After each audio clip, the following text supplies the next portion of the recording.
Les Mis is already 2 hours and something minutes long. It's pushing 3 hours if you take the stage version.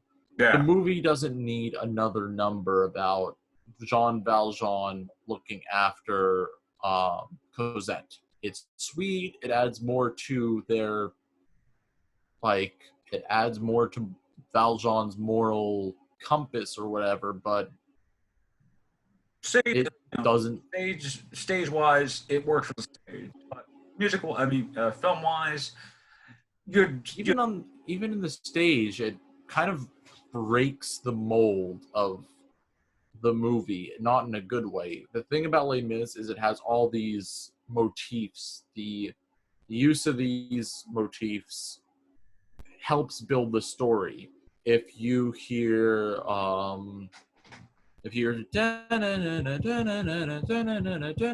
that's Jean Valjean's motif, but then Javert's dun dun dun dun dun dun dun dun dun. Like everyone has their own little motif, yeah. moments, but this song feels like it's from a different musical. It doesn't use any of the original motifs, and there's very few songs in Les Mis that do that, but they do feel like they fit in anyway, because they're usually the bigger actually I think there's only one song that is its own tune. It's the song At the End of the Day, but even then there's different breaks where Fontaine goes into her motif, and the way that you enter and exit the song are both reoccurring motifs. It's just a bit upsetting that they would ruin the pace of the movie with that. Yeah. Which is weird. I never actually bothered watching the live action Les Mis, but I've seen it enough times already, just from like clips and memes alone, with Javert just like staring out the window, like that sort of thing. But it gets to a point where it's like, I was actually going to segue into my next question, which was film to musical adaptations, like the Heathers, the Mean Girls, the Beetlejuices, the Charlie and the Chocolate Factories, musicals that essentially become, properties that essentially do become musicals just because people have the rights to this property and they want to make a musical out of it. Do you see something like that really working, or is it just, or it has to do with the property itself? Because I know Little Shop of Horrors wasn't if I remember correctly, it was only just a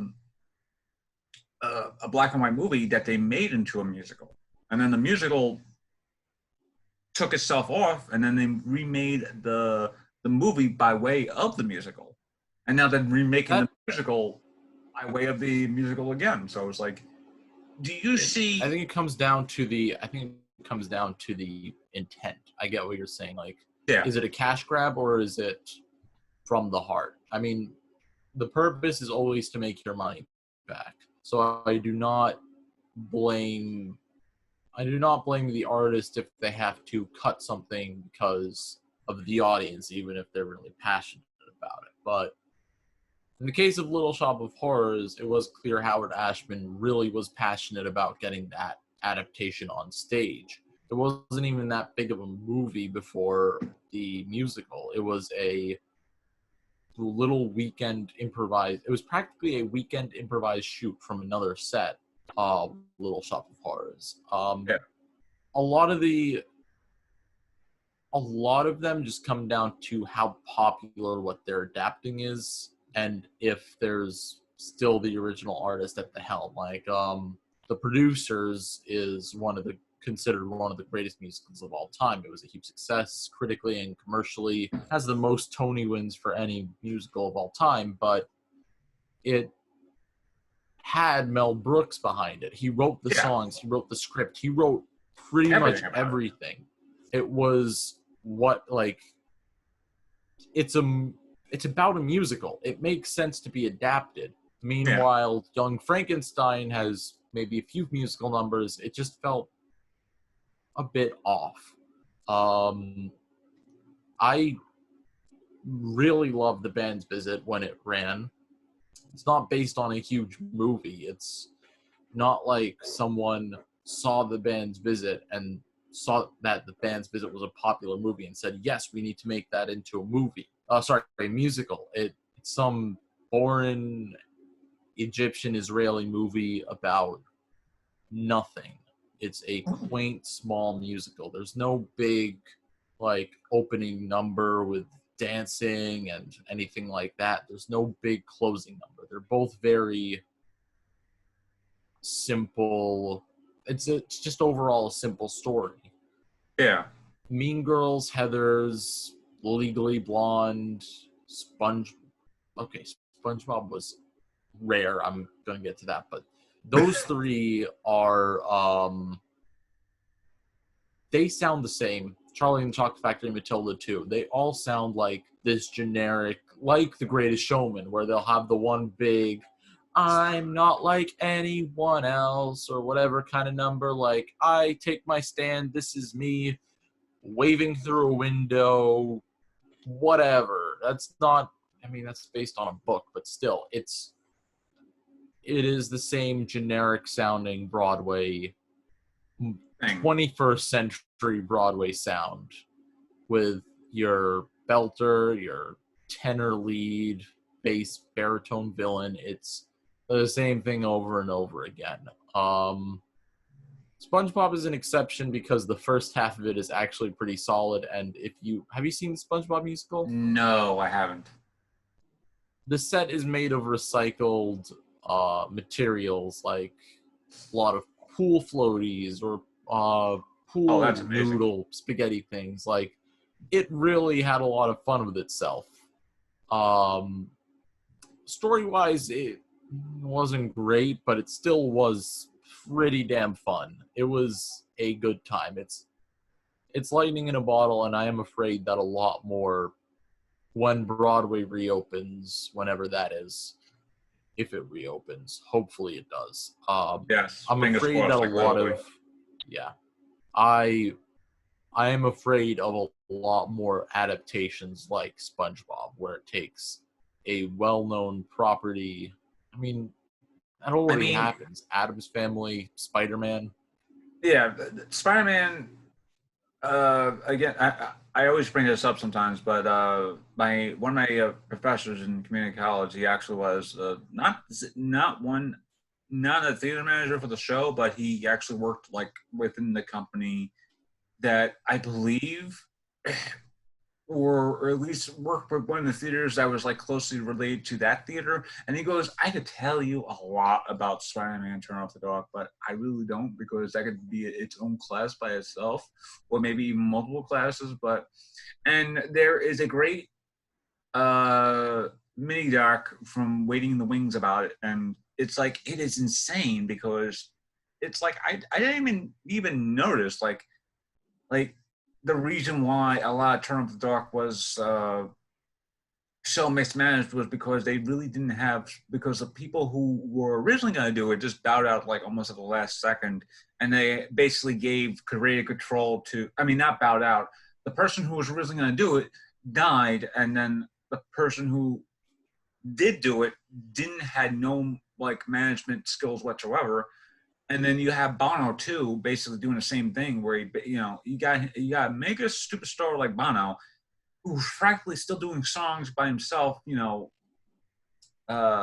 U2 and stuff like that. So it's like, it's insane to even think about, oh, this is just gonna be a music about Spider-Man. And then when you learn about the backstory and all that stuff, it's insane, because it's like this type of stuff this is the type of stuff you will watch in a movie, especially about what happens in a like a production, all that stuff. But Spider-Man Turn Off the Dog, I feel like that could have been a good musical, and it probably was becoming a good musical towards the end of its rope. But I mean, error. But then it had just gone off the rails, like literally so many other times. And so it's like, so by the time it literally shut down, it was like, they finally brought up, they finally turned off the dog on Spider-Man. But Yeah, it's weird because there are properties that do work, especially when it becomes like stage. I mean, from screen to stage adaptations. And then there are properties that really don't really work, but they still try and work. Because I remember actually going to see Tootsie with my best friend last year, and she had gotten tickets to see that because her workplace was giving it out to her, work stuff like that. And I was amazed how well they actually made Tootsie more relevant now because it's like, oh, even though Jeff, I mean, yeah, even though Jeff isn't a TV actor anymore, he's a Broadway actor, or at least a working Broadway actor, like that sort of thing. So even though they changed it from TV to Broadway, it's like that thing still does work. But it's like what we were talking about before. It's still problematic because they're still doing the whole, oh, he's still dressing up as a woman thing, even though he's obviously a cis male and all that stuff. And he's obviously straight. He's obviously hitting on this woman, even though he's dressed as a woman. He's letting other men come on to him, even though it's played off as like, oh, even though there are beats that are from the movie that work in the movie because it was made in 1982. So early 80s really didn't have the same type of tenacity that it has now, where it's like, oh, you can make that type of jokes, but it has to be like those type of jokes have to be more mindful about what you're making fun of. Like, oh, it's like if you try to make someone like there are a lot of stuff where if the character is in drag, there has to be a reason why they're in drag other than they're just in drag and all that stuff. The character could be like that just in you can introduce that character as like, oh, I'm just going to go see the Rocky Horror Picture Show, don't mind me, that sort of thing. It could obviously be waved off, but then there are a lot of stuff that was carried over in from the movie where it doesn't feel like it works because of today's standards. So yeah, and what you're just talking about with lighting the bottle, there again, Tootsie would have worked better if it was like managed or at least written better in terms of not only distancing themselves away uh, from the movie into the musical itself, because the musical was fine. It's just that a lot of the stuff in the musical really carries over to the stuff in the movie, and it doesn't really work now because it feels very tone deaf considering. Like, especially in hindsight, where it's like, oh, when you're watching the thing by yourself, you kind of don't mind it because it's like, oh, it's just a performance. It's just like, it doesn't really matter. But when and then when you think about it, like maybe a couple of days later, like after everything has like, what's the term? Where everything has like settled down and you start to like really, really think about this movie or TV show or whatnot. It's like, a lot of it didn't make sense. This really didn't feel like the type of thing that they were trying to do. So yeah, it's odd how, and it's like what you just said before, when Broadway does reopen, as far as hopefully next year, I wouldn't be surprised if they do more of this thing where it's like they add more screen stage adaptations or at least rehash old adaptations, because I know, the Music Man is coming back again, Hugh Jackman again. I was like, make a star, and he is, talented as a singer for the most part, but it won't officially open until 2022, and the previews open in December 2021. So that's a long wait, especially especially with Broadway. So if the Music Man, and again, the Music Man is a highly regarded musical, and then you have people who are waiting like literally until next year to see this thing, or at least in 2 years or so. But yeah, when Broadway does reopen, I do see like all these revivals like really popping up just to get people back into theaters and all that stuff. Especially if it's especially if it's like like someone decides to do the Producers again, because if it worked like 20 years ago, it could work again. Or not 20 years ago, 15 years ago, or when the musical. I think it's just Mel Brooks is very timeless in most of his humor. There's very little that doesn't age well. He has his philosophy with like his comedy. He will people use him as an argument, like, for making Yeah. edgy jokes, but in the end, he doesn't do it for the sake of being just edgy. He does it to make a statement. The butt of the joke is never someone who is part of an oppressed group. It's always the oppressor itself. Yeah. The butt of the joke in The Producers is Nazis. The butt of the joke in Blazing Saddles is racists, and that's really what it always comes down to. His jokes will never be at the expense of someone who's been through shit. Yeah.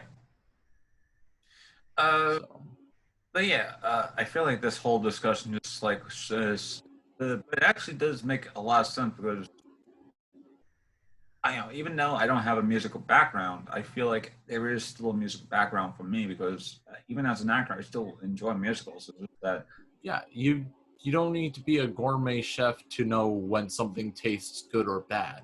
yeah, but I think though it's like there are certain musicals that should stay on the stage, be done on the stage, and there should be movies that could become musicals only done in the right direction. But I think it's like what we were talking. It's like what you were just talking about before. Is like how many are there? Cash grabs. And again, going back to Music Man, even though that's not a cash grab, the theater itself, the Winter Garden, that's the Cats theater. That's where Cats was for the longest time, and and before Beetlejuice actually got there was School of Rock, and I believe, and the weird thing is, School of Rock, that's not a cash grab. That actually works in the notion of it being a musical because it's literally about a musician teaching a class how to perform music and all that stuff. So that could actually work well as a musical because you have like the note, you literally have the bits. You literally have the beats of how to write a musical with that sort of thing in mind. But it's like the same thing with Charlie and the Chocolate Factory. I didn't realize that was a musical until I read about it, and I was like, why would you make a Charlie and the Chocolate Factory musical? That doesn't feel like it makes sense. Like, oh, okay, Willy Wonka has, Gene Wilder, he has like a great song in the thing. And, the Oompa Loompa song too is like, you only have like a couple of songs in that movie, or at least, yeah, in that movie, but it can't really work itself as a musical unless it's like one of those self-parody musicals, where it's like, it parodies the musical aspect, but at the same time, it actually works well as a musical. But even then, you could tell what songs were written for the stage version, which ones are from the movie. Not just because they're iconic, but because the ones in the movie are not overly long. They don't really focus on the spectacle of being in a Broadway musical setting. They are, I mean, with the exception of maybe Pure Imagination and Candyman, there's not like the Oompa Loompa song. That's like short. Part of the character. Yeah, that's like a short song altogether. No, it's a short little poem within the book. That's it. Or not even then. That's the one that's more accurate would be, I guess, the songs in the Tim Burton version, because those actually are a lot more. Oddly enough, the Tim Burton version has some aspects that are more book accurate than the original Willy Wonka version. I, again, recently, not super recently, but I think like last month, I watched both of them like back-to-back nights, and I didn't feel tired of the same story. They're two different movies. They're both fine. One's clearly way better than the other, but they're their own thing. I feel like a lot of the hate for the Tim Burton version comes from people who are comparing them. They're different movies.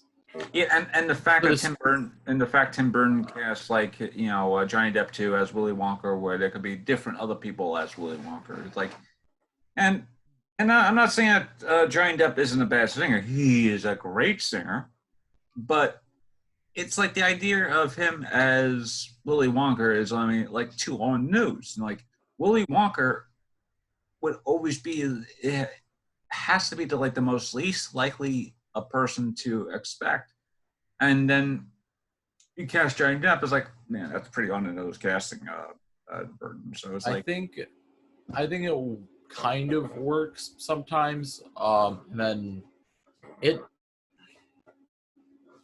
it's not about him. I think it's just the fact that they gave him too much of a backstory. I think yeah, that too. if they went with the original storyline and had it that he's looking for an heir to his chocolate factory, I think that would work pretty okay. I think it's not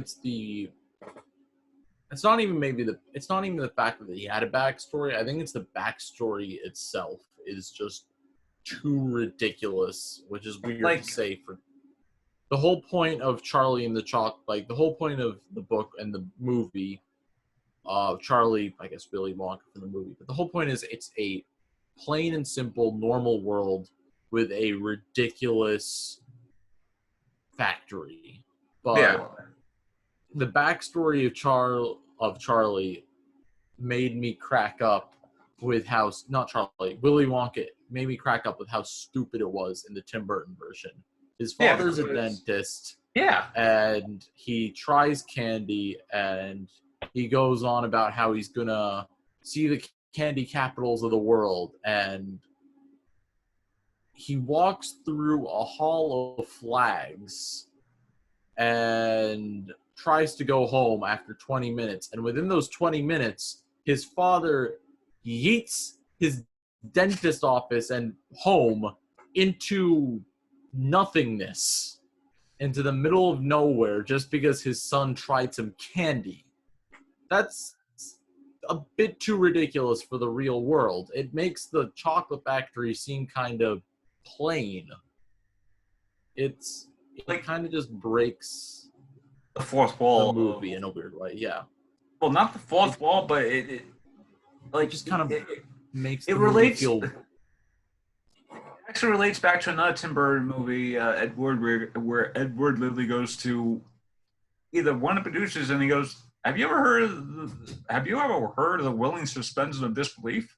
Like that the suspension of disbelief is like, and then like I haven't really watched Charlie and the Chocolate Factory in so long, even though we had the Blu-ray, but I remember the scene where it's like the guy like literally just disappears, like the whole thing just like disappears. I'm like, he goes to like yeah, he actually goes to go back to his father, and their father's not even there anymore.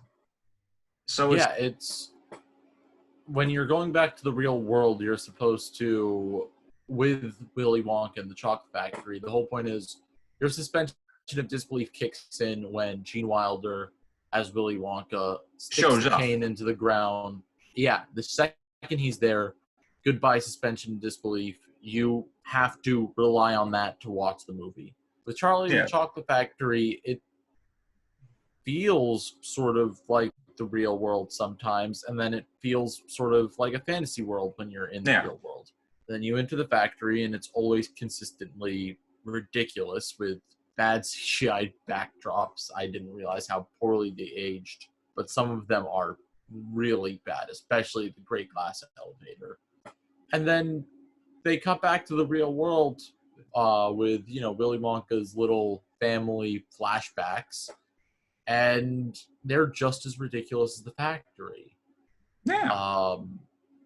And then the second his dad just, the best way I put it is yeet his office out of existence. What's the point? What's the point anymore? There's no distinction between the factory that makes it any more special at that point. It's such a small thing, but it is, I think, what drags the movie down the most. Not Johnny Depp, like I hear a lot of complaints about. It's that.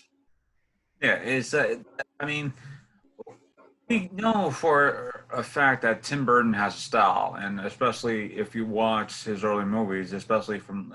It's weird how you go from something like Pee-wee's Big Adventure Beetlejuice, Batman, Batman Returns, and then the moment he does, like after Ed Wood or so, it's like he just starts like going into like the whole Tim Burton land, where it's just like he has this like very gothic feel of everything, and it gets a little old after a while because when Tim Burton does the mundane and because I will say this, like there is a movie where he actually balances it so well that you really do think it is in the real world and there is a fantasy world, and that's Big Fish. And Big Fish is literally the same thing, where it's like, Ewan McGregor's father like talks about. I mean, Ewan McGregor's father. Who's it called? Dr. Manhattan. The guy who plays Dr. Manhattan. Billy Kubrick.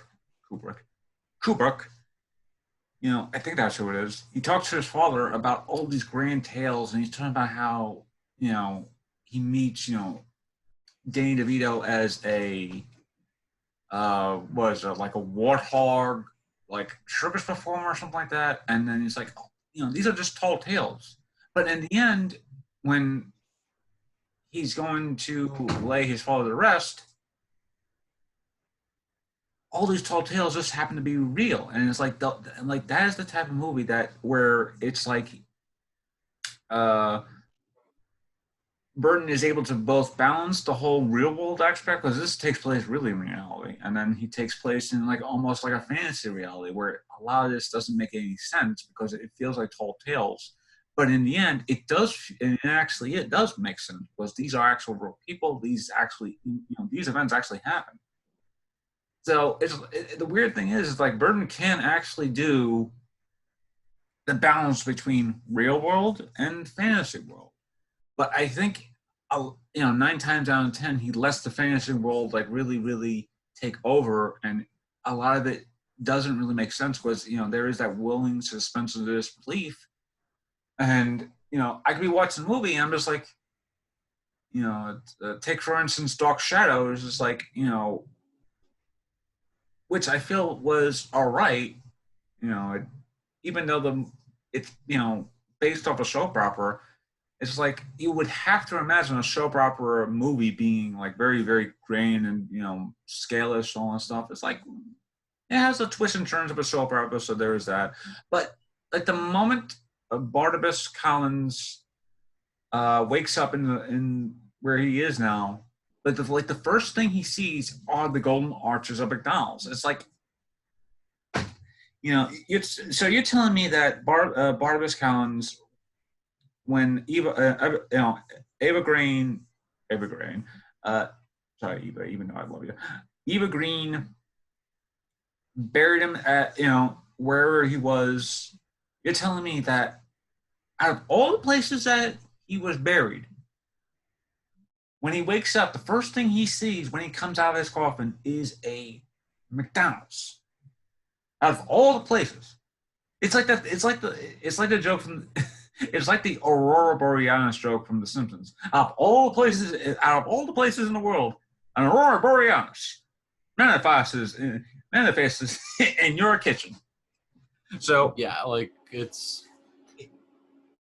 just felt like the movie was more focused on being ridiculous than actually being entertaining, and the problem was it didn't commit to the ridiculous aspect enough. It just felt like ridiculous equals funny. There's no payoff for anything. It's just like, it's McDonald's. It's funny because McDonald's. It's McDonald's. There's lots of them. 70s too. So yeah, but it's just like it's just a notion of, it's like, out of all the places that Barnabas happens to wake up, the first thing he sees that's coming into the real world, the present world of 1970s, is a McDonald's. That kind of just like takes you out of it, because it's like, even though it's iconic, McDonald's, at the same time, he could just see as like, oh, it's just like the woods. Okay, let me just go out the woods. But I can understand that if McDonald's got some sponsorship deal for the movie, it's like, oh, okay. Oh, they definitely did. There's no way around that. This is 100% a product placement. I Yeah. don't think there's any way around that. Yeah. So, and it's and I think back to the musicals itself, it's like a lot of those musicals, especially the screen, like the stage to screen ones, like they have a good willing suspense of disbelief. It's just that a lot of those movies kind of like cut it the moment some of the stuff really doesn't make any sense. So yeah, it's odd. At the same time, I feel like there are good musicals, but it's just that it just depends on which musical you're watching. Because we both agree like Little Shop of Horrors is an excellent musical, both on stage and on film. But I'm pretty sure there's probably people who don't like the movie and only prefer the stage one, or people who don't like the stage one and prefer the movie. So it's like there's always gonna be that like middle ground, whereas it's like I prefer the movie, I prefer the stage one. Okay, we'll agree to disagree. So, but yeah, I think it all has to do with just handling of like how well not only and to tie it back to what you were saying about Steven Spielberg before is like we all have to do with company, production companies who have that, like they do very good, like every so often they have that good film and then they have that films where it's like like Disney just just released Mulan, and that kind of like got reviewed to hell and back. And the previous year they released both Aladdin and The Lion King as their big screen live action adaptation. So they both broke $1 billion. Yeah, but Mulan, no matter how bad they were reviewed, Mulan came out on a streaming service because of COVID, all of this. Yeah, so which is another argument. Which is another thing. I feel like I could go into. I feel like I could go into another thing, which is how bad the COVID thing has gone with the movie theaters. Because just the other day, just the other day, I was out doing a job review and I was passing by an old movie theater. I was passing by a movie theater, and the movie theater that was being promoted at the time was, Invisible Man, Spiral from the Book of Saw, which was supposed to come out in May, and Life, which was supposed to come out this past summer, which got pushed back to next summer actually, so summer again, and a couple of other movies. I'm just like, and just earlier today, I just passed by. Even though this might be because they haven't really updated some of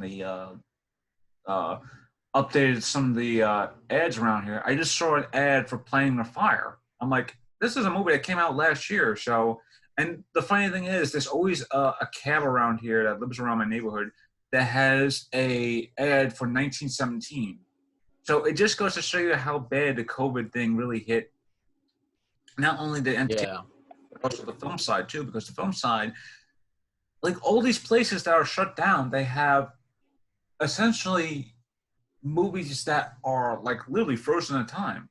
Like whatever was released the weekend before everything shut down, that was on the marquee, and people have marquees for movies that are supposedly coming out now, and they're gonna be pushed back to next year or so.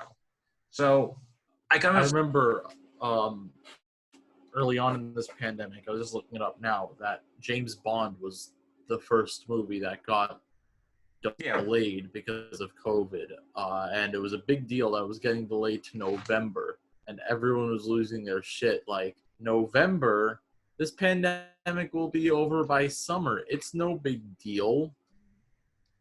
And look where we are now.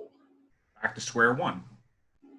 We're back to square one, where if something's being released if something was planned for November, it's not happening. They're already delaying it to 2021, but I am banking on some 2021 movies getting delayed at this point. It's like I would. it's like Black Widow was supposed to, like Widow, Fast Nine, sorry F9 I should say. They delayed that one by a whole year, which was a good call. I thought that I was one of those people Yeah. who thought it was ridiculous that that one got a whole year delay, but kudos to Universal for actually realizing that people are really dumb. I guess it makes sense that Universal knows that people are dumb. They've released 9 Fast and Furious movies. So and Also, they've made billions of dollars. like speaking of Universal, a couple of their horror movies actually got shifted around too. Candyman was supposed to come out just last month for this Halloween season.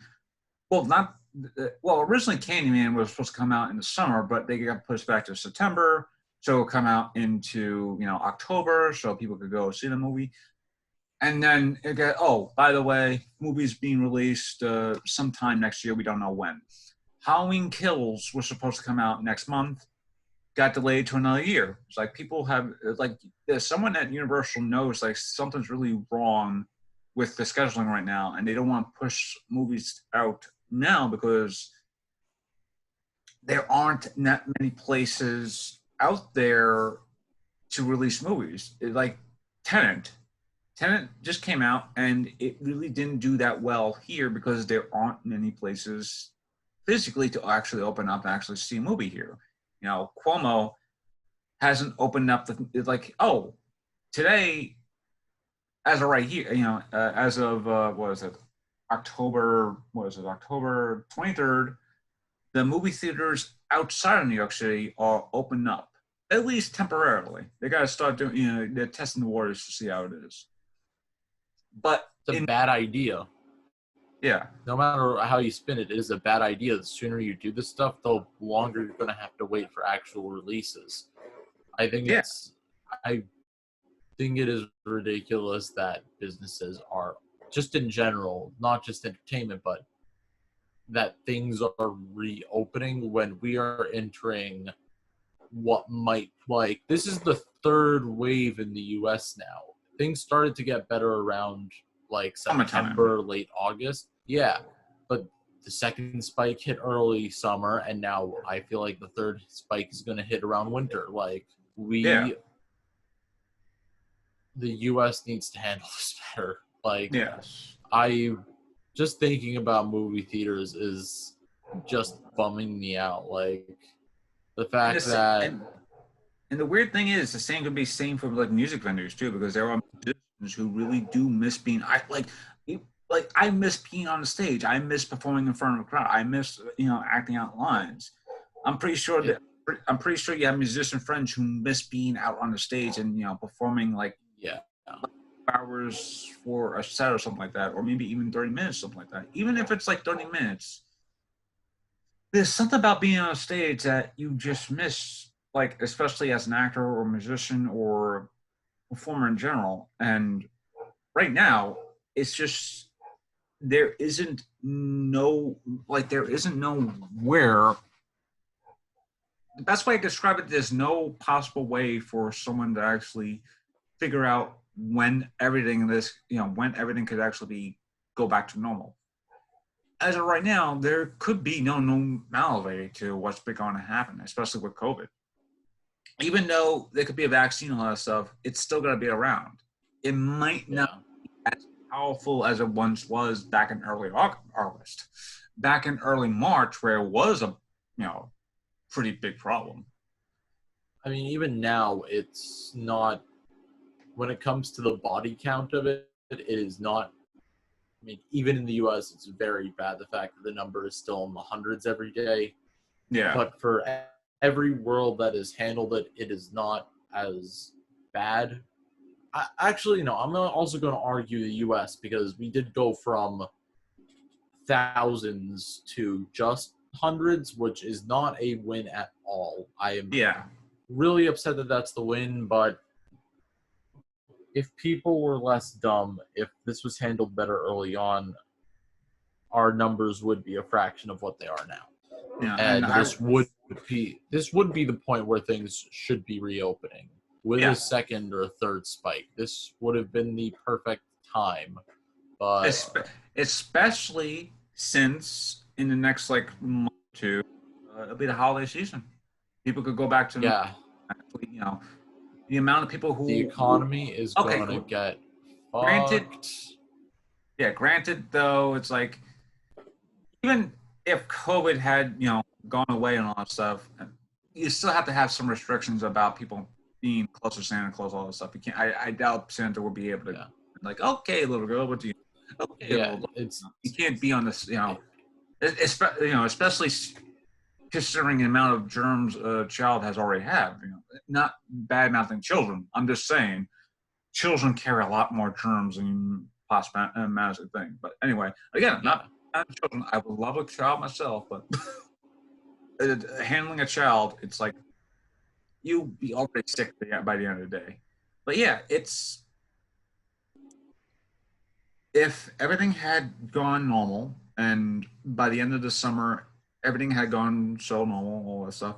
But the moment schools decided to reopen, especially private schools and all this stuff, that's when everything decided to go back to fuckery. Whereas it's like all this, well, that also people who actually left New York City by the summer came back, and then it's like, especially those who were on vacation for the past 3 months. It was like those who left New York City before the end of June or so, and then came back at the end of August, September or so. Like they may have been a reason to because of people who were. I'm not blaming anybody who were taking vacations from Manhattan or New York City in general. I would love to have taken a vacation somewhere for 3 months and come back. Same here. This Yeah. place that I live in right now, there's a reason I'm moving out. Yeah. This window doesn't really look at anything. It just goes into this weird little alley corner with no exit, and it's not happy. It is not very pleasant. Yes, but yeah, it's weird that you have, and it goes back to the business itself. Is that COVID really has screwed up a lot, unless you're in television right now, because television seems to be a lot more handling things somewhat a lot more better compared to other things. Like even though filming is going back, especially for both TV and film, this I feel like the performers in general have gotten the short end of the straw, where it's just like people can't be on stage because it's a tight restriction, tight space and all that stuff. Even though there are people who are on set like 9 hours a day who film for like maybe 1, 2, 3 scenes, depending on how many people are there. And I've been on sets that have lasted hours on end. Even if it's a skeleton crew of maybe 2 or 3 people, and the actors are like maybe 6 people altogether, that's like maybe close to 10 people in a small space as it is. And people are afraid to perform again. But I understand the whole notion of, some of the both in movie theaters in general and some of the performance spaces, especially in Manhattan, are small. Like the performing spaces, like black box theaters, all this stuff, off Broadway theaters, they can be very small. So I can understand them wanting to wait a while for everything to, remodel all that stuff. But yeah, I guess to end my thought, with football here with COVID, in terms of both business and also just production in general. Yeah, it's just it's a hard time. I mean, it's pretty much rehashing what's been said for the last 8 months now. It's just hold out, wait for stuff to get better. And then the moment the stuff gets better, there's a spike, and then we have to go back to square one. The thing is, things didn't get better in the U.S. Things have gotten better in other countries with still decent-sized populations. Like, Yeah. New Zealand doesn't really see any new cases. If they do, it is a small, like, 3 or 4 cases in one day, and then none for a month or two. Yeah. And it makes sense that they would re-elect their prime minister because she's been doing a very good job there. Yeah. Not here to spew my political beliefs, but I will. If Trump gets reelected, that is just evidence that we are probably the dumbest country of all time. Because just the way he's handling it alone should be a red flag. I don't want to. Yeah, I don't want to underplay the racism or countless sexual assault cases against him. 200,000 people have died in this country. He has pretty much killed every industry in the U.S. at once, include like entertainment was already kind of Going down, like it was already. Yeah. Entertainment was already like entertainment would be like, hey, we'll be back. Don't worry. It's like taking a mid-season break. It's like, hey, we need like a few weeks to recover ourselves. It's a big cliffhanger, but the cliffhanger that was left on is got to be stretched out for a long, long time. And like it's like the best way to describe it is like those weird series that have like that's usually like split in parts, and they have to like one like well okay.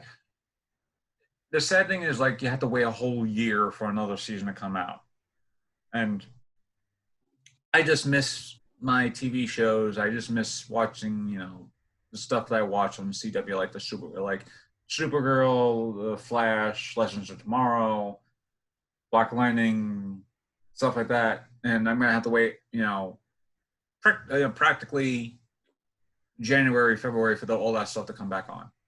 And what is there to watch now when a lot of this stuff I can't really watch my TV as it is because I have no signal in this room. So it's like yeah, it is it's really... like. But I do agree is like a lot of what was handled in this administration is really bad, and not only from a personal perspective, but I feel like a lot of it just all around has just been like handled just badly. And it just goes to show you, even if you agree with someone in power, that doesn't mean that they're running things in shape. It just means they are just running things efficiently. If they're running things efficiently and in shape, then okay. But if they're just running things efficiently and not taking care of everything, it's just like, it is what it is. I feel like that's a good way to stop the episode. Right. I feel like I depressed everyone long enough about COVID and entertainment, but COVID, there's no way around it at this point. Yeah, it's like a lot of the stuff has been like and which just came to mind was Euphoria. I haven't really watched the show yet, though I am probably gonna watch it maybe sometime in the future because I want to watch that on Lovecraft County, because I heard both of those shows are pretty good. And I love my Lovecraft, and I love how, in other words, I love horror in general. And I know Zendaya just said, oh yeah, by the way, there's 2 specials coming out for Euphoria, so don't worry about that. And the weird thing is that first table read for season 2 of the show happened the day before everything shut down. So you could tell everyone's ready to do season 2 of the show, and then you have to wait like literally another year or so for everything just to go back to normal. Because imagine being able to shoot something over the summer and then have everything premiered, everything at the end of the year or something like that. just for TV series alone, especially on HBO. So yeah, a lot of the stuff that not it's like it's not only just movies that are being uh, like screwed over COVID, but it's also TV, it's also music because there are bands that were going to be doing concerts and stuff like that who had to reschedule everything. I know my brother said a lot of bands who were going on their farewell tours had to reschedule for another year. I know Elton John was going to be performing in around this time either too, but I'm pretty sure he's got to reschedule for another year or so. Yeah. So just to end on this episode on this note, COVID has kind of destroyed a lot of things, especially in the entertainment business. But I know Mo has a great sounding mind anyway, so it's like that's why I love talking to him because I may disagree on some of the things or may agree with some of the things, but he is of sound mind and he is talking a lot of sense. I hope I am talking sense too. Yeah. You are. So, thank you. So I do have 3 questions left. One, do you have any advice to those who are watching or listening right now, especially those who are struggling musicians or struggling filmmakers or just struggling performing artists in general? As a fellow struggling performing artist, vote early if you can, have a plan, and now more than ever, I don't know when this is airing, but Probably whenever by the end of the year, probably. well, So, good luck on whoever ended up becoming our next president. for our president for the next 4 years, because we're either about to have 4 more years of COVID or 4 years of someone who will do a fine enough job. So what was the second and third? So advice. Second one is, creatively, do you have any projects that you could talk about that's on the rise, or any projects that you feel like you want, like projects of yours projects of yours that you feel like are close enough to say, hey, I have this thing coming out soon. You might want to check it out. Well, I don't have anything coming out soon, but I recently did a music video for a friend, Watermelon by Belle Holiday. Not recently, I realized it came out in August, but 2 months ago. It's That's still interesting. Yeah. Great performer. I worked on it with Gab. It was it took 6 weeks to make. It was so difficult to animate, but it was worth it. It's probably my favorite thing I've made so far, and I don't want to hear that song again because I've heard it hundreds of times, but it is a good song if you're hearing it for the first time. And it's a good music video if you're watching it for the first time. So I think you should check it out. It's on YouTube. And my third and final question is very easy. Do you have any social media do you want to plug? My Instagram is Mo_Sepher, and I do a weekly comic strip for Brooklyn College, at Vinny the Goat _BC. It's every Wednesday, except for this week and 2 weeks ago because we were not great with scheduling it, but whatever. Every Wednesday during the semester. Yeah, I know. There's one of the reasons why I wanted to graduate as early as possible, especially going into this year. But I just saw it as a senior going, hey, I just can't do. It was like, one, I wasn't even thinking about the fall of this year. I was just thinking about it early this year when I was like, I need to graduate as soon as possible, and I had enough credits to do that. Because I knew, it's like, if I had continued on college for this fall, especially with this election going on, I just wouldn't be I just don't want to be on campus, especially with an election going on. So if this was I can only imagine what that turning point dude with this table would. I Yes. just want to know what he's doing now. Like, does he just set up his table in his house, like, complaining about shit, trying to be contrarian, like, oh, murder is all right, which you can trust me, that dude has said that. Yeah, It's, those who don't know, there is a Turning Point, I believe a Turning Point chapter, or maybe Point representative or something like that. yeah, it's It's weird.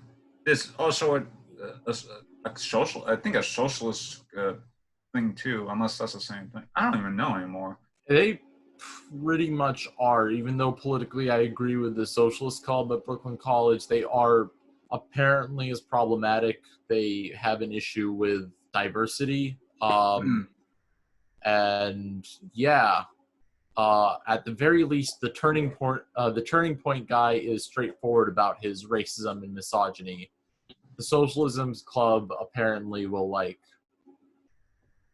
try to snatch you up because of their good beliefs and then shit on you if you're a minority or woman, which is always entertaining. It gives people with my political beliefs a great name. Really tired of college politics.